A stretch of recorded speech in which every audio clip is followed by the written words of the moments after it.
Hey everybody, and welcome back to Threat X3 Productions. I am Nick. Here with me today is Nate. I wasn't ready for it. Wasn't ready. Hi everybody. Today we're going to be talking about the absolute psychitude of Wandavision and just blah. So spoilers if you haven't seen it already. I feel like everybody, if they're looking up information, has to know that there's going to be spoilers, but just in case you do have a spoiler warning, watch it weekly, guys. Come on, it comes out on Friday. Watch it. So anyways, yeah. So this was awesome. You know, we for those who maybe haven't seen us on our podcast before, talking about WandaVision episode 1 and 2 for me were really cool. I like them as their own standalone things. You know, it worked for me. You know what I mean?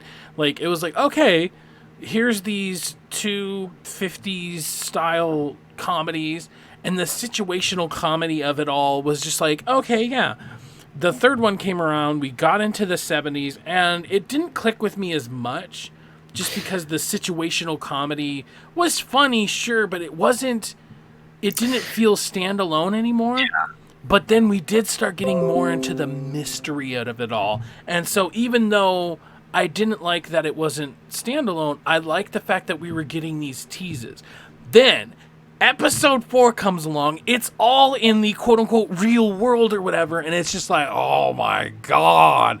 This is what I love. And okay, so episode 5 comes along, and now we're molding both worlds together. We're spending equal time in the fantasy world that we are in the live world, and I am so enamored with this now. It was a slow burn. It was a slow burn for sure, but now that we're in it, like, dear God, this is so fucking addicting. Yeah, it's one of those, by the 4th episode hitting, it's I'll use the Step Brothers meme terminology, where at the end of episode 4, even at the beginning of episode 4, I was like, yep. I mean, I'm like every single part of this in. And what I think is so fascinating about this show is the unraveling nature. I'm going to pull this up on my face. Is the unraveling nature of the show, like, yes, how absolutely. It's going against our expectations a lot, but also like, it's super meta and really cool how the real life characters are having these conversations that we're having in real life. Like, who's the strongest Avenger? You know, Captain Marvel came in. yeah. Is it a hexagon? And I'm with you. When the first 2 episodes came out, you know, the first one's on streaming, I was like, okay, like, the way this has been advertised is, you know, a mystery of what's the show. Like, is someone creating the show? What's going on? And so it's like, okay, I didn't love it. I thought it was good. I didn't love it. I was like, this is the first thing we're seeing from Marvel in a year. Okay, like, but I have faith. Third episode, I get what you're saying. It's kind of the same. There's a mystery, like, how is she pregnant? Like, this is just getting kind of weird. And it's not until the very end of that episode where it's like, oh shit. Yeah. Oh shit. Okay. I think they should have pulled The Boys in the sense of they should have had episodes 1, 2, and 3 out first and then weekly. But what they did is episode 1 and 2 out, then weekly after 3. And so I think that was a mistake, because 3 is when we first get that kind of hit of adrenaline where, like, oh, okay, now we understand what's going on. Whereas before 3 in 2, we had little hints, but I don't think it was enough to really keep us invested, even though we were, because we're Marvel fans, right? But 3 was like, so I almost think they should have done what The Boys did and put 1, 2, and 3 out all at the same time. I think that would have definitely been nice. Yeah, I can agree with that, because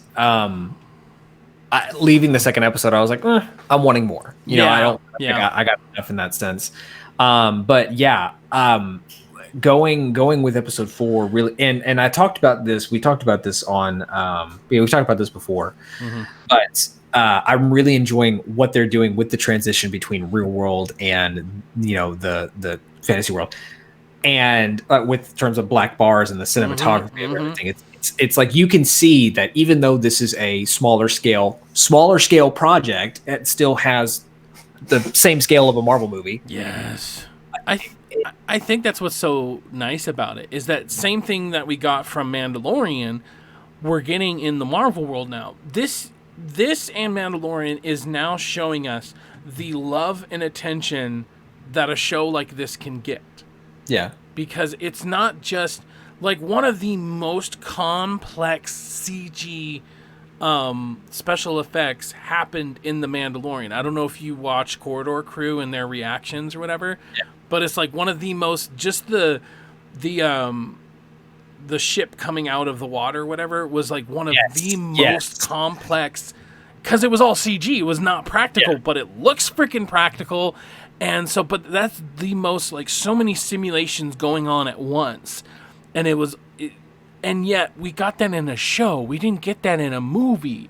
And so both of these shows are just showing us how much love and attention are going into these shows, is going into the universes of this show. Because WandaVision isn't just, oh, here's this pocket. Well, I mean, it is this pocket universe, right? But it's also affecting the MCU as we know it. So then when Doctor Strange and the Multiverse Madness, or whatever the hell it's called, when that movie comes out, we know that this is going to be affecting that, because it's affecting the overall MCU world. And I think that I love that. I love it so freaking much. It's almost with the magnitude, almost, I feel like, more than the whole Winter Soldier Hydra exposure of S.H.I.E.L.D. Like, it's got that, this is affecting the world. But I do agree with that as far as well, this is a prelude. They have confirmed this is a prelude for Multiverse of Madness.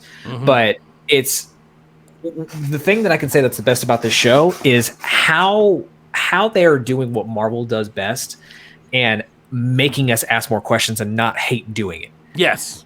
Or like giving us more, because like obviously the biggest spoiler from the end of this last episode, when we'll talk about the episode as a whole, because it was phenomenal, really enjoyed it. But at the very end, like they're having this fight, they're having this legit moment of starting to break the illusion down, and knock happens at the door, and Wanda's like, "That's not me, Vision. That's not me." And could she be lying? Maybe. We don't really know. And the door opens, and we see someone with white hair, and we're like, did she? And it fucking turns around, and it's Evan Peters, Quicksilver from the X-Men universe, and we're like, what the fuck? Yeah. And then Darcy herself says, he recast Pietro? And it's like, oh my God! So perfect. Because it took me a second to process. I'm like, wait, why is that? And I'm like, what is going on? So there are theories behind that. People saying that the vibe he was giving off was more American Horror Story Evan Peters than his role in the X-Men movies. But the obvious answer for us is, oh my God, they're doing the multiverse. Okay, this is how the mutants are coming in. Yeah, that's one thought. Yeah. The other thing is, people saying this is something from Mephisto. Like he brought him to basically bring her back into the illusion. But going back to how Marvel is making us ask more questions, the other question comes into play. The timelines are off. Because the last time we saw him was in the 80s in that form. Wasn't it the 90s, though? Because Dark Phoenix happens in the 90s. Oh, yeah, I guess Dark Phoenix. I didn't see Dark Phoenix. Yeah. But anyway, like, the timing is off. This is in 2023. And last time we saw him in that form, in that, with that youth, basically, right, was the 90s, like you were saying. So it's like, so that's where I feel like that's a manifestation from Mephisto. Or it could be him. But yeah, what you're talking about, this is going to show how Wanda is probably going to break the multiverse. Yeah. Like, I think in terms of House of M, instead of her killing the mutants, I think her snap is going to be breaking the multiverse. Yeah, and so now hopefully we're going to get all the X-Men people over. We're going to get Keanu Reeves as Wolverine, and yeah. Just kidding. Anyways, so let's talk about 5 in general. In general, it was a really good episode because once again, like I was saying before, it's giving us equal time of what's happening in the real world versus what's happening in the fantasy world. And it's perfect. Yeah. And it's a perfect balance, you know, and even when it like goes to commercial after Wanda going all, you know, like serious on everybody, like that was like, okay, how are we going to come back from that? And it's like, boom, commercial. Oh, okay. Yeah. Well, like starting the episode off, like we're back in the illusion from being in the real world all last episode, but they're even showing how the world, like within the first few minutes of the show, is breaking down. Like when he goes to work and he like does that thing where he, you know, basically cures his mind, he sees that he's under some kind of manipulation. Yeah. And then that whole thing with what is her name? Agnes. Yeah. She's like, can we take that from the top? It's so unsettling. Yeah, because I mean, like, because then, like, all the laughter goes away. And if you pay attention, I didn't realize this until rewatching it, but if you pay attention, the baby stopped crying. Yeah. She literally tried to use her magic to make them stop crying. And only when Agnes breaks the reality do they stop crying. But then when they go, quote unquote, back into character, the babies start crying again. And it's like, okay.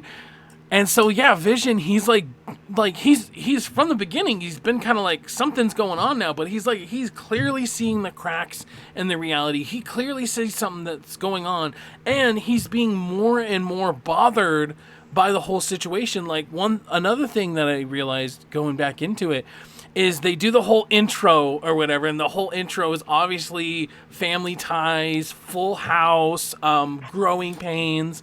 It's all these mashups, which they've been doing from the beginning. But the funniest one is Full House, because Elizabeth Olsen is the Olsen twins' bigger or little sister. Actually, that's the little sister, isn't it? Either way. Yeah. So that's funny because that's just kind of meta in our world, quote unquote. But yeah, that was really funny. But if you look at the pictures, we got Vision, and he's in all these pictures where he's the Easter Bunny, he's the turkey, and then he's Santa. But you can see on his face he's getting less and less excited about this. He's becoming more and more sad as the pictures are going on. I'm actually gonna watch that right now. Yeah, because he's cracking down. He's like, no, I don't like this anymore. Like, this was, you know, it was interesting before because, hey, my kids are getting bigger, but now it's like, okay, something's wrong here, damn it. Yeah. Well, and like everything's happening in front of Agnes. You know what I mean? Like, they age up from little kids, like 1 year old or 2 years old or whatever. Or no, it was 5 years old. They age up from 5 years old up to 10, or from babies to 5-year-olds, then 5-year-olds to 10 in front of Agnes. Yeah, but then they try to do that misdirection where, like, they're having the conversation of, mommy, bring him back to life. And it's like, you can't do that. And she goes, you can do that. So obviously, Agnes is someone, whether she is Mephisto or she's the witch that they've talked about from the House of M. I don't remember the name. She has some stake in all this, whether or not she's another puppet.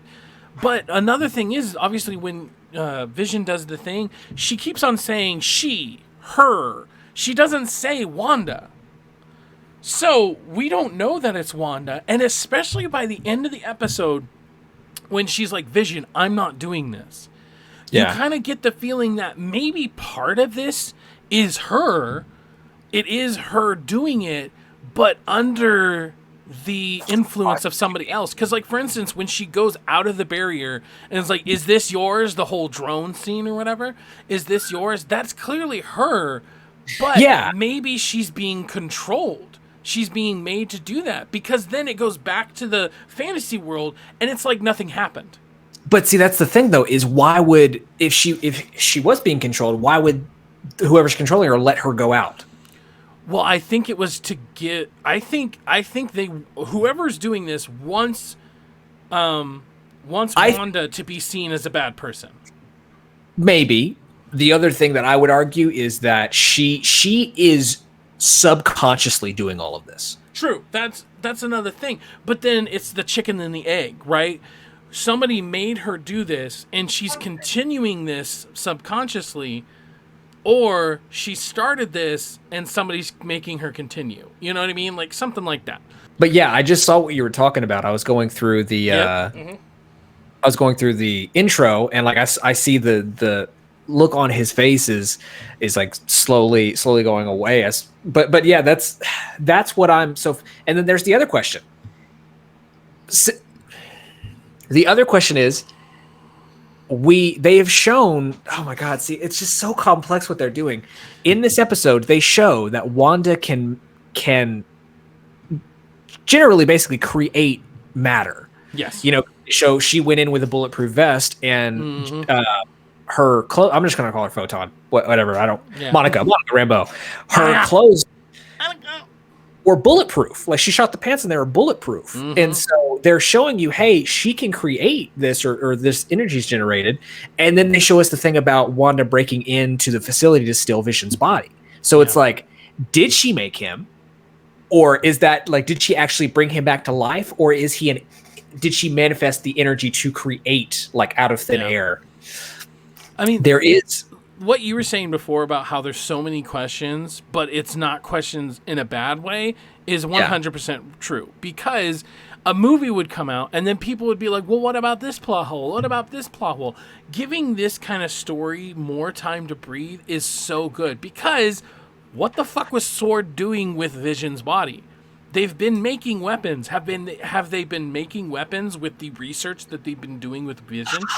I don't think so, because Shield or S.W.O.R.D. is basically an extension or a revitalization of Shield, and so Vision's body, who was basically for all intents and purposes created by the Mind Stone in a lot of way, or helped rejuvenate it. Where else would his body be? That's kind of where I'm at. It would either be in Wakanda or in S.W.O.R.D.'s hands. Right, but so my point still is that they've dissected him. He's in parts. You know. Is he? Yeah. He's in parts. His chest is on one table, his arms on another table. He's dissected. Where in the Infinity War, all that happened is his forehead got concaved in. So they've taken him apart. They're researching him. They're doing something to him.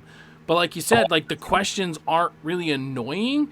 They're what kind of keeps us going, and we're eventually going to get the answers to, and it's so exciting.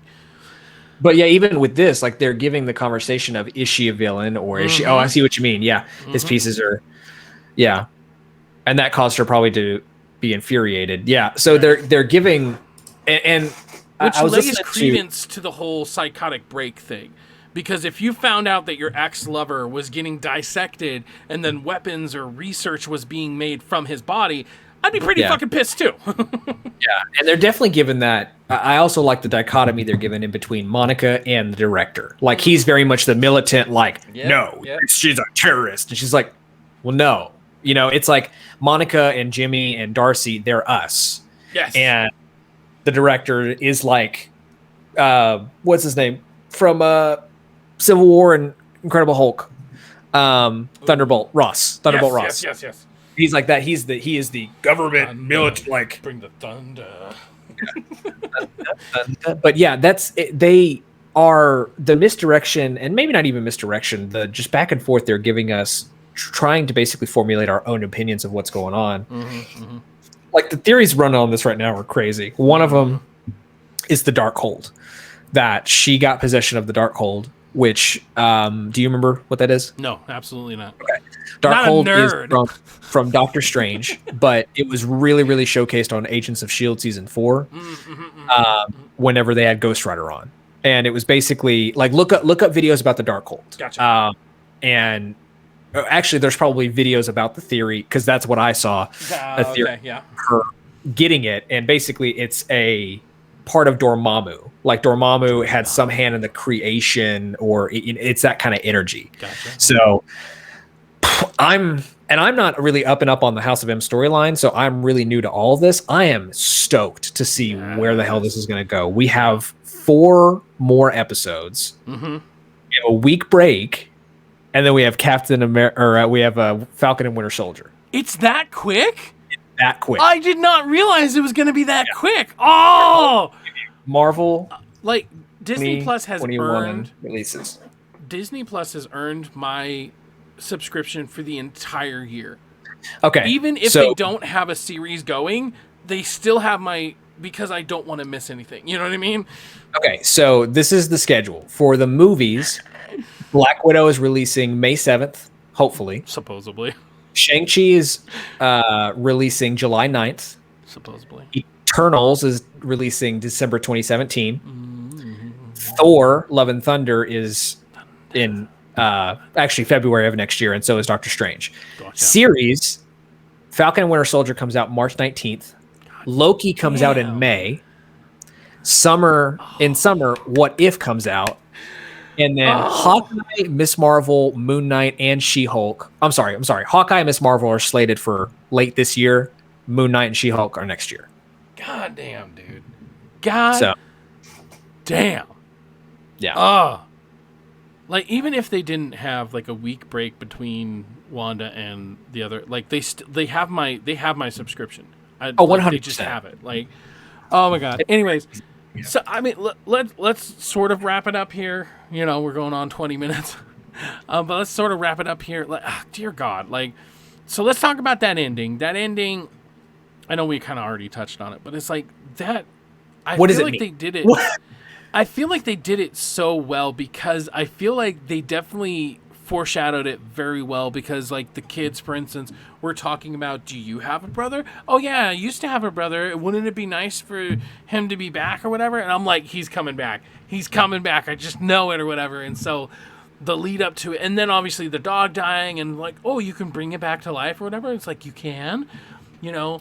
Good point. Yeah, they did foreshadow that the whole episode. Yeah, so then he comes back or whatever, and it's like, not only is it him, but it's like, you recast him? Like, that whole thing, like you said, like, Darcy and everybody kind of being like, that was us. Perfectly meta, too. Yeah. They're being us, and like, they recast? Like, that's exactly what we were thinking at the same time or whatever. Just, all in all, like, can't wait till we get episode 6. I can't wait till we get more answers. You know, I love getting more questions. I love getting more answers. That's the best thing about this whole experience is that, like, we've started off with questions. We've had some answered, but then twice as many asked. Like, it's so good. So good. So, final thoughts? Honestly, I think I've been wanting to show my wife the X-Men movies because she hasn't really seen the majority of them. This has given me that incentive. There you go. Yeah, let's do this. Nice. All right, guys. So thank you so much for joining us. We're definitely going to have another video next week about WandaVision and everything. So look out for that. Until then, I am Nick. And I am Nate. And you guys have yourself